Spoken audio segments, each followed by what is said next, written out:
اعوذ باللہ من الشیطان الرجیم بسم اللہ الرحمن الرحیم الحمد للہ رب العالمین والصلاة والسلام علی اشرف الانبیاء والمرسلین سیدنا و نبینا و حبیب قلوبنا و شفیع ذنوبنا و طبیب نفوسنا مولانا و مولا الثقلین جد الحسن والحسین ابی القاسم المصطفى محمد صلی علی محمد و آل محمد وعلى آلہ الذین اذهب اللہ عنہم الرجس وطہرہم تطہیرا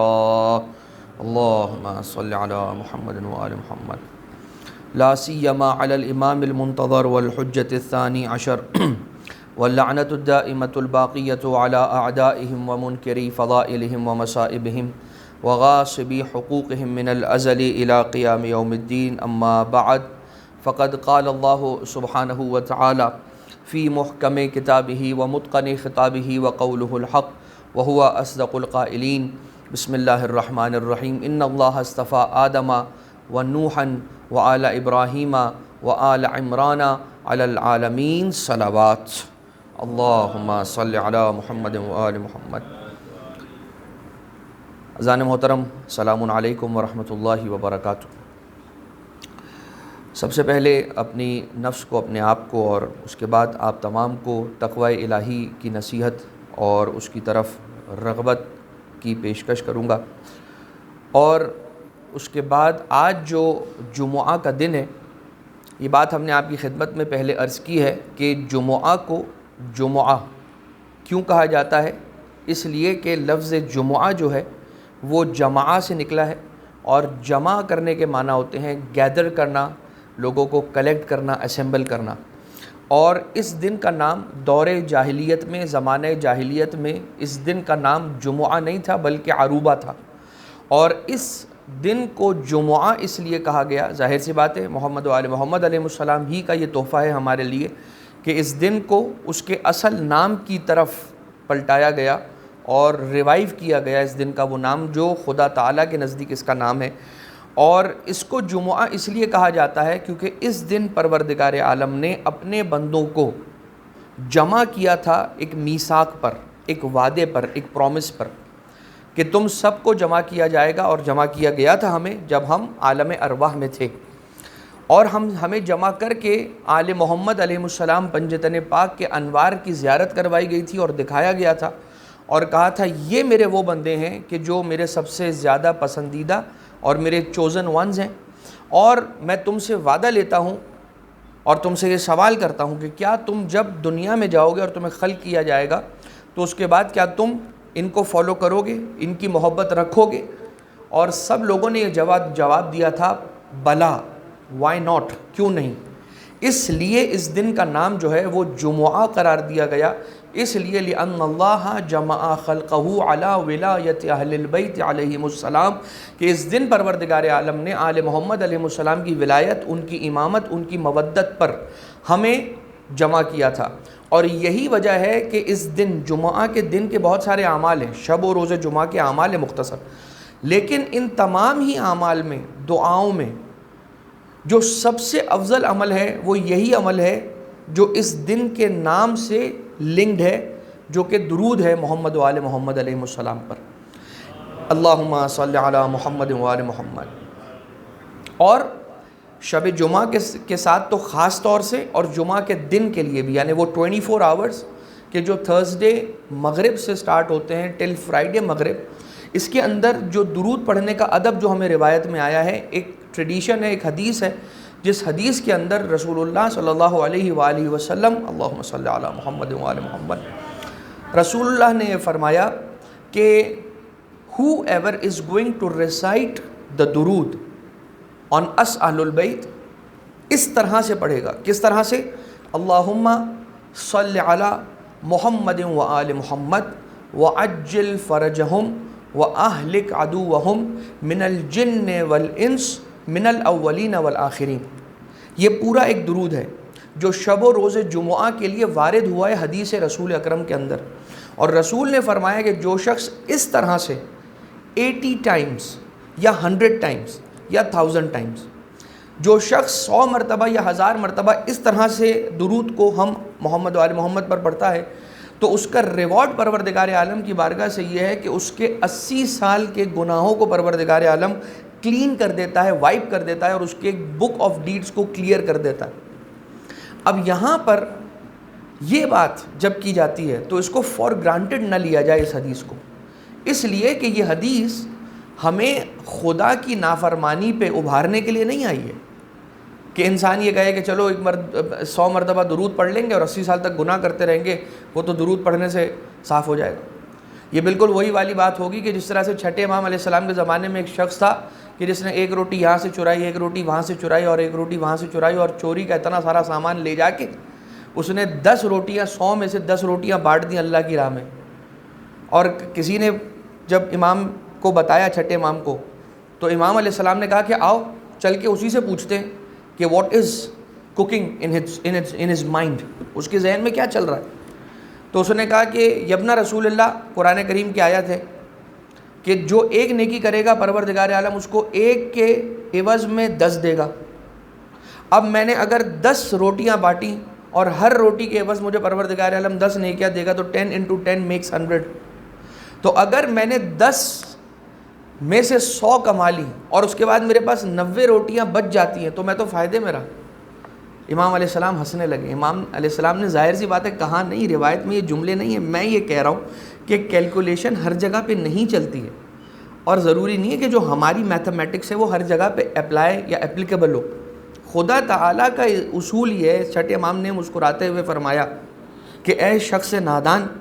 انما یتقبل اللہ من المتقین، خدا متقی سے قبول کرتا ہے۔ تو نے جب پہلی روٹی چرائی تو تقویٰ کے دائرے سے باہر نکل گیا، اب تو کتنا دین کرے گا تو وہ تقویٰ کے زمرے میں نہیں ہے، تو متقی نہیں رہا۔ اسی طرح سے یہاں پر ہے کہ یہ جو فضائل بیان کیے جاتے ہیں یہ درود کی فضیلت بیان کرنے کے لیے، نہ یہ کہ انسان اس کے ذریعے سے اس کو ٹول بنا کے خدا تعالیٰ کی معصیت اور نافرمانی پہ آ جائے، اس لیے نہیں۔ نمبر 1 بات، اور نمبر 2 بات یہ ہے کہ جنت کا مالک ہے خدا، درود ہے محمد و آل محمد پر۔ خدا نے کہا ہے کہ جو 100 مرتبہ پڑھے گا میں اس کے 80 سال کے گناہ معاف کر دوں گا۔ جنت ہماری نہیں ہے، جنت کا مالک خدا ہے، جس پر درود بھیجی جا رہی ہے وہ محمد و آل محمد ہے۔ ہم اور اب ہیں کس کھاتے میں کہ خدا تعالیٰ جس پہ عطا کرنا چاہ رہا ہے اور کسی کا بک آف ڈیڈز کلین اور کلیئر کرنا چاہ رہا ہے، ہم اس کے لیے آ کے فتویٰ لگائیں گے، یہ کیسے ممکن ہے؟ لہٰذا جو خدا تعالیٰ کے فیصلے اس میں انسان کو شک نہیں کرنا چاہیے، نمبر 1۔ نمبر 2 یہ کہ انسان جتنا ہو سکے زیادہ سے زیادہ درود پڑھے، اور اپنی زبان کو خالی رکھنے سے بہتر ہے شب و روز جمعہ کے اندر اسپیشلی محمد و آل محمد پر درود کی عبادت کو ہمیشہ انجام دیتا رہے۔ ایک بلند آواز سے درود بھیجے محمد و آل محمد پر۔ ویسے تو درود کی تلاوت کے بہت سارے ثواب ہیں، اور یعنی اتنے زیادہ اس کی روایتیں اتنی زیادہ ہیں کہ اگر اس پہ بیان کیا جائے تو بہت سارے ہماری سپیچز صرف اس پر ہی گزر جائیں کہ درود پڑھنے کا فائدہ اور اس کی فضیلت کیا ہے۔ اگرچہ کوئی سامان اگر کسی کا کھو جائے تو درود پڑھے، مل جائے گا۔ اگر انسان علیکم السلام اگر انسان کوئی چیز بھول جاتا ہے، وہ میمورائز نہیں کر پاتا ہے، درود پڑھے وہ میمورائز کر پائے گا۔ اگر انسان کوئی چیز کہیں رکھ کے بھول گیا ہے، درود پڑھے اسے مل جائے گی۔ اور ایک روایت ہے کہ جس کے اندر امام مولا امیر المومنین اور رسالت مآب ایک ڈیزرٹ سے گزر رہے تھے، کہیں پر پہنچنا چاہ رہے تھے، تو ٹرانزٹ کر رہے تھے ایک صحرا سے، تو ایک درخت کے سائے میں بیٹھے، اور مولا کائنات ہیں اور رسالت مآب ہیں، اور رسالت مآب اور مولا کائنات علیہ الصلوۃ والسلام ایک درخت کے سائے میں بیٹھے ہیں، اس درخت کے اوپر شہد کی مکھی کا چھتا تھا، بیز ہنی بی کا نیسٹ تھا۔ تو رسالت مآب نے مولا کائنات سے یہ سوال کیا کہ یا ابوالحسن، یہ شہد کی مکھی کا چھتا دیکھ رہے ہو؟ کہا بلا، بالکل یا رسول اللہ، بالکل دیکھ رہا ہوں۔ کہا یہ جو شہد اس کے اندر بنتا ہے اس کی مٹھاس کہاں سے آتی ہے؟ اس لیے کہ وہ جو نیکٹر نکالا جاتا ہے پھلوں سے اور پھولوں سے، وہ نیکٹر تو کڑوا ہوتا ہے، یہ میٹھا کیسے ہو جاتا ہے جانتے ہو؟ مولا کائنات نہ جانے، جو علم کے شہر کا دروازہ ہیں، جانتے ہیں، لیکن کیا فرمایا؟ اللہ اور اس کے رسول زیادہ بہتر جانتے ہیں۔ جواب نہیں دیا، فرمایا اللہ اور ان کا رسول زیادہ بہتر جانتا ہے۔ رسول نے فرمایا کہ جب یہ رس جمع کر کر کے مکھیاں لے کر آتی ہیں اور نیسٹ میں اس کو جمع کرتی ہیں، اس کے بعد وہ موقع آتا ہے کہ جو ملکہ مکھی ہوتی ہے جسے نحل کہتے ہیں عربی زبان میں، اس کی طرف سے اور جتنی بھی مکھیاں ہوتی ہیں وہ ساری کی ساری مکھیاں محمد و آل محمد پر درود بھیجتی ہیں کہ جس کے صدقے میں وہ جو بٹر ٹیسٹ رکھنے والا نیکٹر جوس ہوتا ہے وہ میٹھا ہو جاتا ہے۔ پروردگار محمد و آل محمد صلی اللہ علیہ وآلہ وسلم کے صدقے میں، ان کے پر درود بھیجے جانے کے صدقے میں اس میں مٹھاس ڈال دیتا ہے۔ اب دیکھیے ہم حضرت آدم علیہ السلام کی تاریخ قصص الانبیاء جو ہمارا عنوان مسلسل جمعہ کے خطبے کے اعتبار سے چل رہا ہے اس کی طرف آ جائیں تو جب حضرت آدم علیہ السلام زمین پر تشریف لائے تو حضرت آدم علیہ السلام کے زمین پر آنے سے پہلے پروردگار عالم نے 120 الگ الگ طرح کے درخت کہ جن پہ پھل اور پودے لگنے تھے وہ پہلے سے اس کا انتظام کر رکھا تھا۔ ان میں سے جو 120 فروٹ کے جو پلانٹس تھے یا ٹریز تھے ان میں 40 وہ تھے کہ جو اندر کا اور باہر کا دونوں کھائے جانے کے قابل تھے۔ ایسے فروٹ تھے کہ جن کے اندرونی حصے کو بھی کھایا جا سکتا تھا اور ان کے جو باہری شیل ہے اس کو بھی کھایا جا سکتا تھا۔ 40 ایسے تھے کہ جن کے صرف اندرونی کرسٹ کو کھایا جا سکتا تھا، اور 40 ایسے تھے کہ جن کے صرف باہری جو خول تھا اس کو کھایا جا سکتا تھا اور انٹرنل جو اس کا تھا بیج اس کو نہیں کھایا جا سکتا تھا۔ پروردگار عالم نے اس حکمت کے ساتھ حضرت آدم کے زمین پہ پہنچنے سے پہلے ان کی غذا کا انتظام پہلے سے کر دیا تھا۔ یہ دیکھیں، یہ this gives us a message کہ دنیا میں انسان آئے، انسان کے دنیا میں آنے سے پہلے اس کی نیڈ کیا ہے؟ فوڈ۔ تو انسان کے دنیا میں آنے سے پہلے فوڈ پروردگار عالم نے پہلے سے مہیا کر دیا، اس کو ارینج کر دیا۔ انسان آتا ہے، ہم اس دنیا میں آتے ہیں، ہمیں ضرورت ہے کھانے کی، آتے ہیں کھانا کھاتے ہیں چلے جاتے ہیں،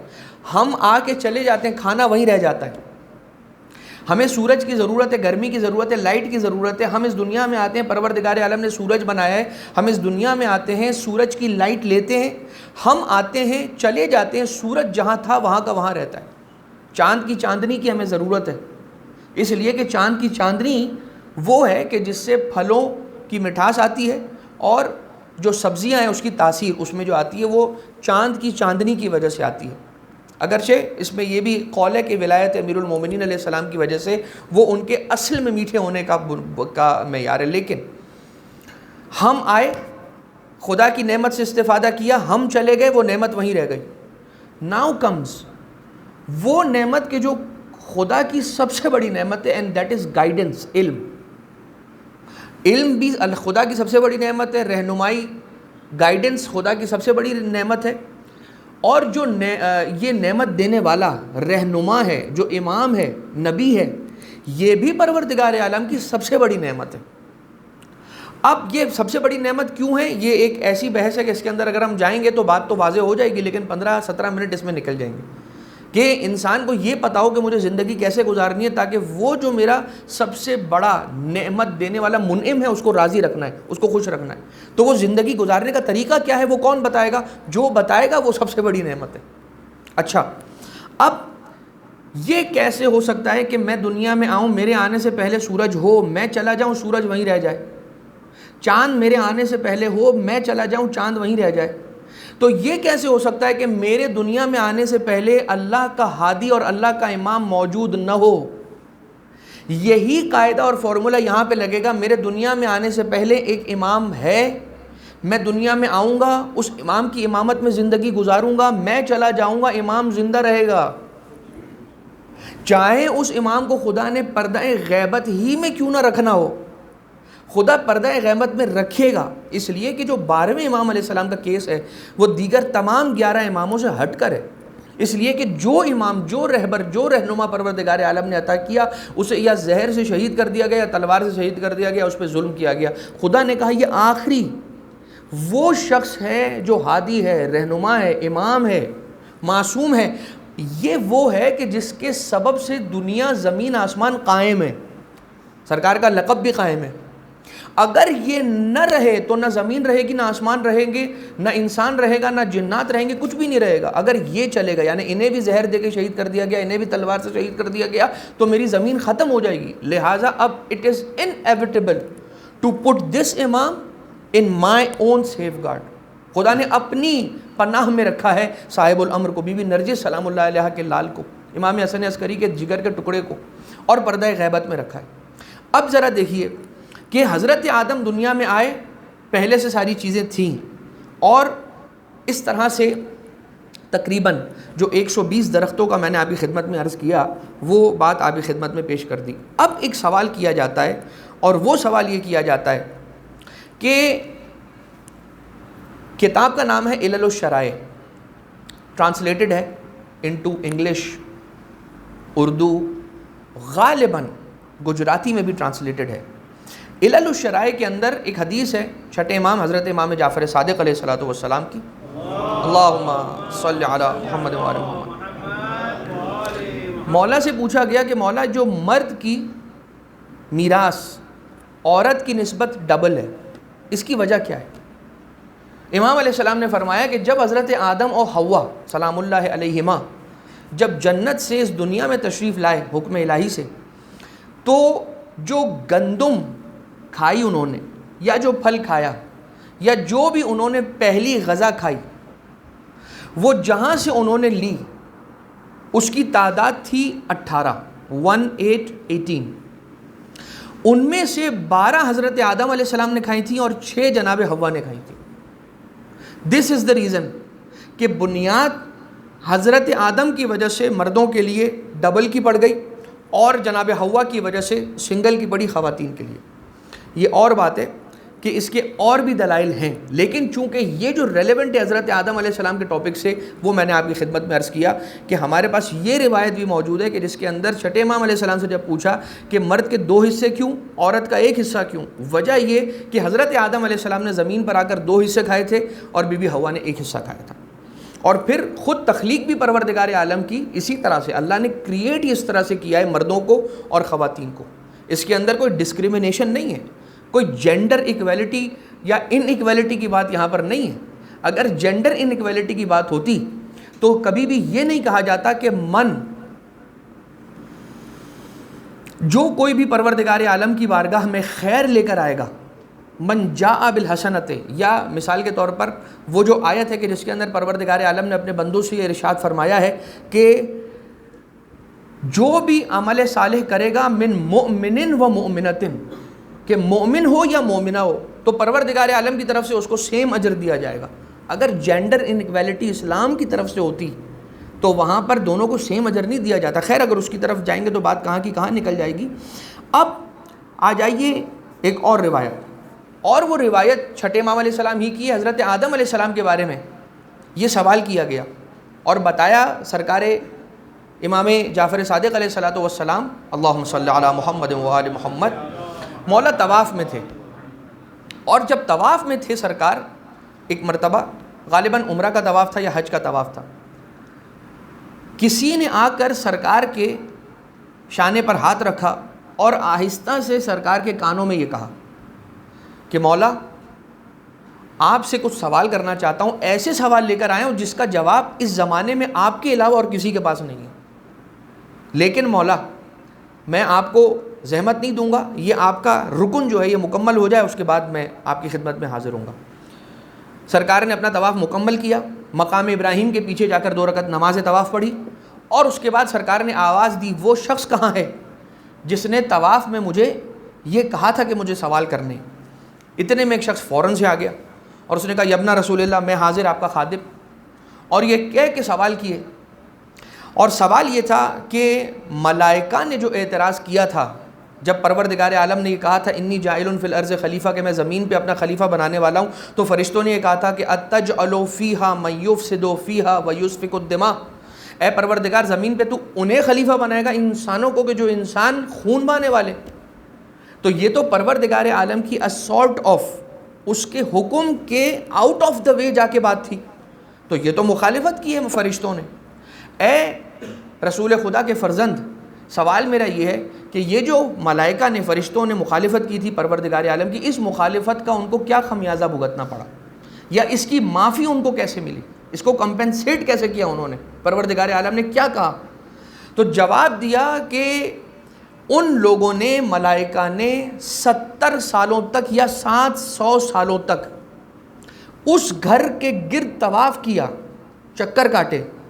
کہ جو گھر آج جہاں خانہ کعبہ ہے اس کے بالکل سیدھ میں اوپر چوتھے آسمان پر بالکل ویسا یہ گھر ہے خدا کا، جسے بیت المعمور کہا جاتا ہے، اور بیت المعمور بنا ہوا ہے یاقوت سرخ کا، ریڈ ایمرلڈ کا۔ اس گھر کے گرد انہوں نے اپنے مغفرت کے لیے، پروردگار عالم کی رضا کے لیے، خدا کو راضی کرنے کے لیے اس کے گرد چکر کاٹے۔ یہاں سے ایک دوسرا سوال اس آنے والے شخص نے کیا کہ پھر حضرت آدم علیہ السلام نے اپنی توبہ کے لیے یا اپنی مغفرت کے لیے کیا کیا؟ کہا 7 دن تک یا 70، یعنی 1 گو میں 70 چکر لگائے۔ ایک روایت 70 کے بارے میں، ایک روایت 700 کے بارے میں، اور ایک روایت یہ ہے کہ 7 ڈیز تک حضرت آدم علیہ السلام خانہ کعبہ کے گرد چکر کاٹتے رہے، روتے رہے، گریہ فرماتے رہے کہ خدا ناراض نہ ہو مجھ سے۔ اب حضرت آدم علیہ السلام، ظاہر سی بات ہے ترک اولا حضرت آدم علیہ السلام پر ہماری بات ہو گئی کہ اسے نہ مکروہ کے زمرے میں لایا جا سکتا ہے اور اس کو کسی خطا کے زمرے میں نہیں لایا جائے گا۔ ترک اولا ہے کہ جو بیٹر آپشن تھا اس کو آپ نے وائڈ کیا یا اس کو آپ نے آپٹ نہیں کیا کسی بھی ریزن کی وجہ سے۔ تو حضرت آدم علیہ السلام نے جب 7 چکر کاٹے یا 70 یا پھر 7 دنوں تک، اس کے نتیجے میں آج تک حج اور عمرہ کے اندر طواف کے لیے یہ رکن ہے اور شرط یہ ہے کہ ایک طواف اس وقت بنتا ہے جب خانہ کعبہ کے گرد 7 چکر کاٹے جاتے ہیں۔ یہ حضرت آدم علیہ السلام کی طرف سے ہمیں سنت ملی۔ یہ اور بات ہے کہ جب سوال کیا گیا کہ ابن رسول اللہ کہ جب حضرت آدم علیہ السلام زمین پر آئے تو اس وقت سینیریو کیا تھا، سرکار نے فرمایا کہ جب حضرت آدم علیہ السلام، اور ایک روایت کے اندر نمازوں کے اعتبار سے پوچھا کہ نمازیں 5 وقت کی کس طرح سے، تو حضرت امام صادق علیہ السلام نے فرمایا کہ جب حضرت آدم علیہ السلام زمین پر آئے تو وہ بہت مغموم تھے، سیڈ تھے، محزون تھے۔ غم کس بات کا تھا؟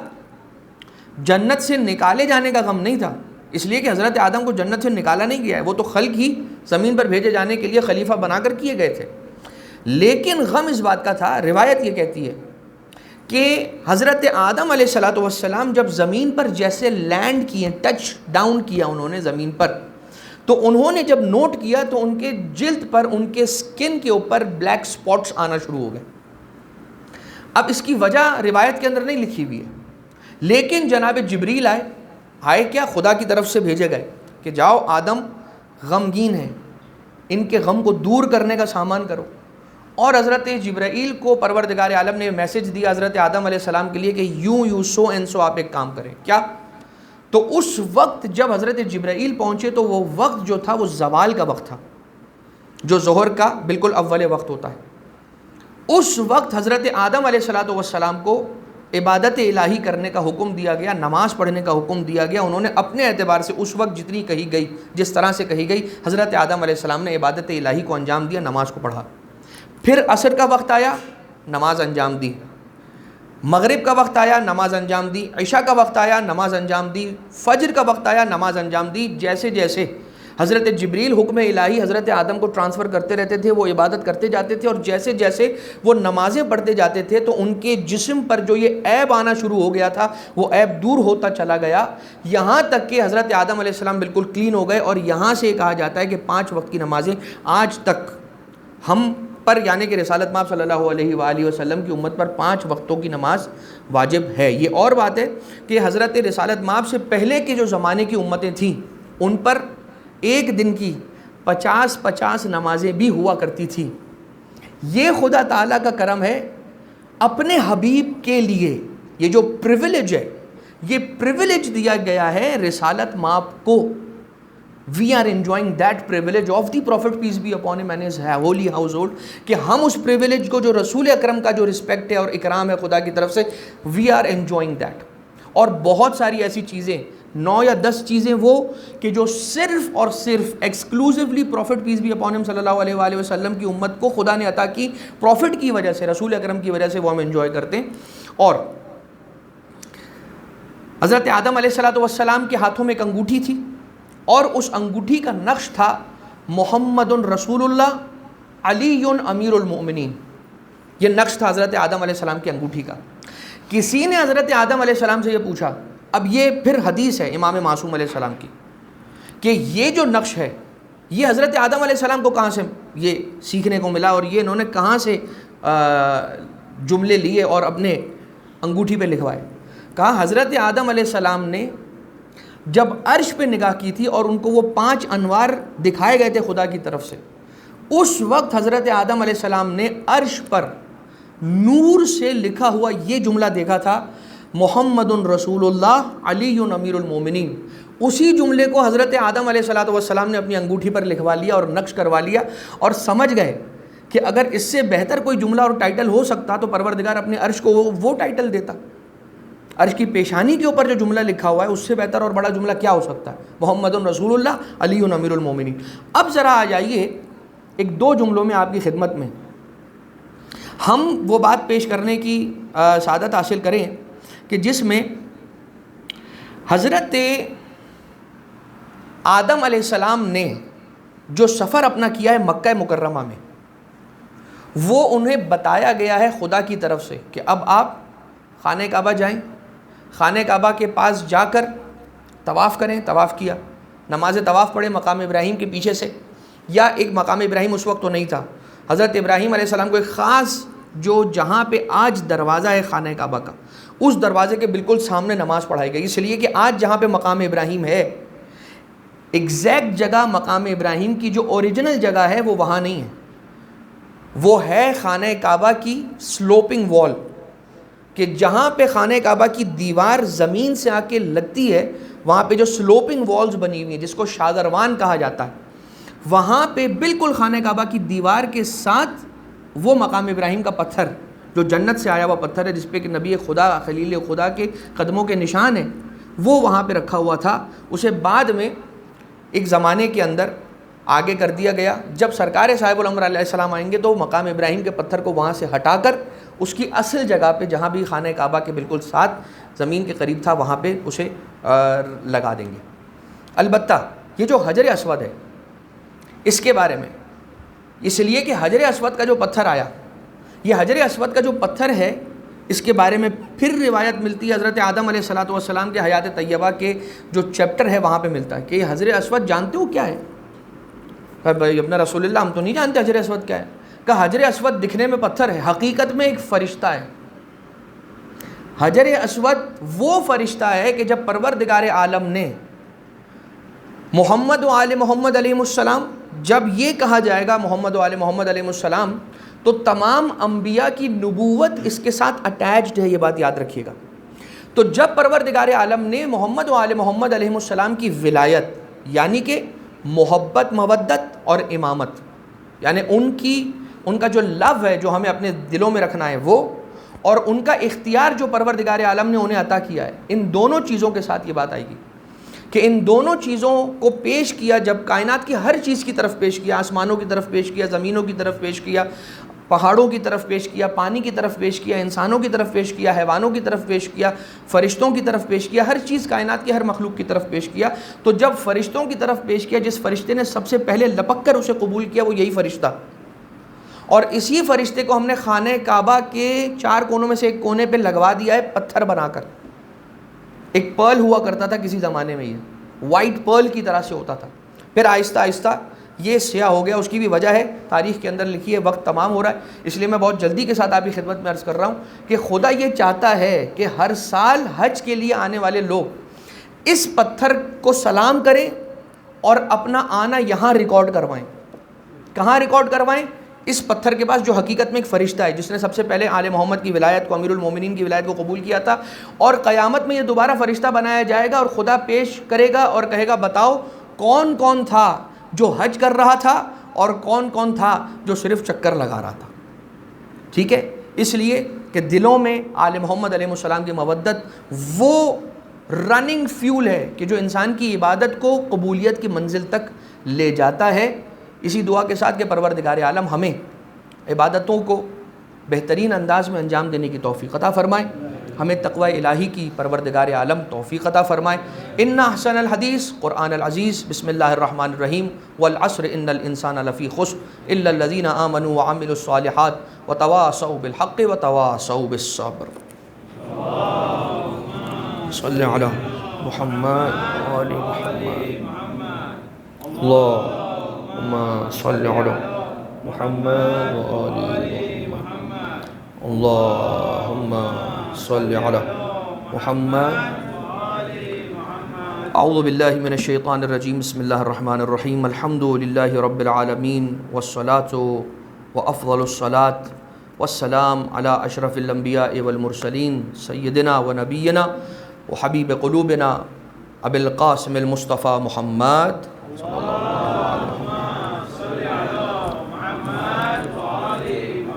وصلی اللہ علی سیدتنا فاطمۃ الزہراء سلام اللہ علیہا، اللہم صلی علی محمد وآل محمد، وصلی اللہ علی امیر المؤمنین علی بن ابی طالب علیہ الصلاۃ والسلام، اللہم صلی علی محمد وآل محمد، وعلی الحسن والحسین علیہم الصلاۃ والسلام، وعلی علی بن الحسین ومحمد بن علی وجعفر بن محمد وموسى بن جعفر وعلی بن موسى ومحمد بن علی وعلی بن محمد والحسن بن علی والحجة بن الحسن ساد وقاد اتولى بهم ومن اعدائهم اتبرأ، اللہم عجل فرجہ وسہل مخرجہ وارزقنا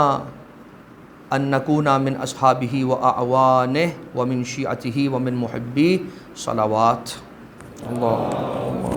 صلی علی محمد